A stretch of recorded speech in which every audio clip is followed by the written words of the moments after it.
नमस्कार, मैं डॉक्टर ऋचा परमार। आज हम बात करेंगे डेंटल की सबसे कॉमन बीमारी जिसको कि हम पायरिया कहते हैं। पायरिया कैसे हो जाता है और हम कैसे ठीक कर सकते हैं इसके बारे में जानेंगे, लेकिन उससे पहले अगर अभी तक आपने हमारा चैनल सब्सक्राइब नहीं किया तो सब्सक्राइब कर लीजिए। जी हाँ, पायरिया एग्जैक्टली होता क्या है? पायरिया एक मसूड़ों की बीमारी होती है। दांतों की कम और मसूड़ों की ज्यादा होती है, क्योंकि मसूड़े खराब हो जाते हैं, उससे हमारे दांतों से हमें प्रॉब्लम होने लगती है। इसमें एग्जैक्टली होता क्या है, आइए जानते हैं।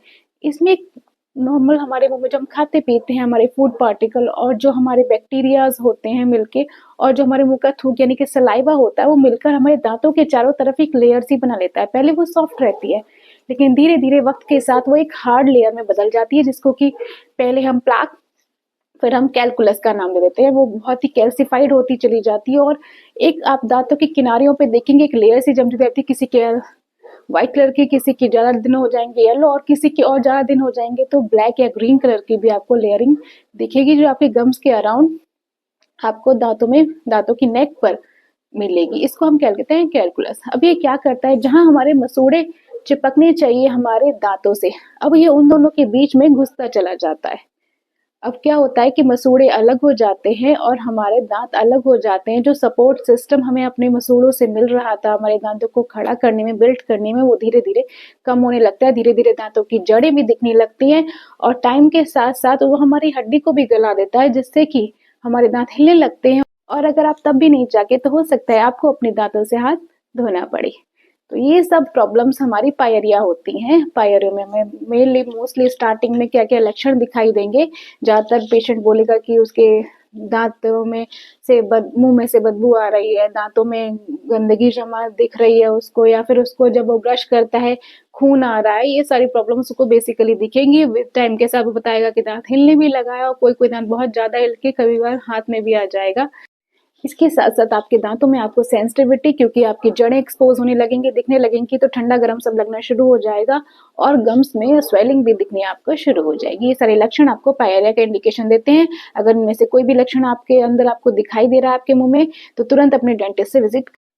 पायरिया, जिसको कि आप लोग पायरिया और हम लोग जिंजिवाइटिस और उसके सीवियर फॉर्म को पेरिडोंटाइटिस कहते हैं। अगर कोई आपको सड़क चलते या फिर बसों में आपको दिखा दे कि जी ये आप पेस्ट लगाइए, ये पाउडर से आप धुलिए और आपका पायरिया खत्म हो जाएगा, तो समझ जाइए वो आपको बेवकूफ बना रहा है। और जाग जाइए, अब बेवकूफ बनने की कोई जरूरत नहीं है, क्योंकि पायरिया को कोई पर्टिकुलर इलाज है ही नहीं, दवाइयाँ वैया तो है ही नहीं। इसका ट्रीटमेंट होता है जो कि आपके क्लिनिक में ही हो सकता है। जब तक आप वो गंदगी, जो मैंने कैलकुलस बोला, अगर वो आप उसको नहीं हटवाएंगे, उसके बाद उसके ऊपर से आप कुछ भी लगाते रहेंगे, उसका कोई असर नहीं होने वाला है। जब आप उसका ट्रीटमेंट प्रॉपर करवाएंगे, आपका वो कैलकुलस प्लाक हट जाएगा। उसके बाद जब आप उसे गम्स को मसाज करेंगे, अच्छे से ब्रशिंग रखेंगे, तो आपके गम्स पहले की तरह हेल्दी होने लगेंगे, क्योंकि मसाज करने से ब्लड सर्कुलेशन बढ़ेगा, और गम्स जैसे पहले आपका मसूड़े दांत से अटैच थे वैसे ही दोबारा से अटैच होने लगेंगे। तभी आपके दांत अपनी प्रॉपर शेप में आ पाएंगे। लेकिन अगर किसी भी तरीके के इस तरीके के आप इलाज कर रहे हैं कि जी ये कुल्ला कर लूंगा, ये कर लूंगा, इससे पाए ठीक। अब जानते हैं, अगर आपको थोड़ा सा भी इंडिकेशन लग रहा है कि आपको पायरिया हुआ है, तो आप क्या कर सकते हैं। सबसे पहले तो आप अपना प्रॉपर ब्रशिंग रखिए, 2 टाइम ब्रश करना ही करना है। उसके अलावा माउथ वॉश, अगर दांतों के बीच में जगह है तो इंटरडेंटल ब्रश, और अगर कहीं खाना फंस रहा है तो आप फ्लॉस का इस्तेमाल कर सकते हैं।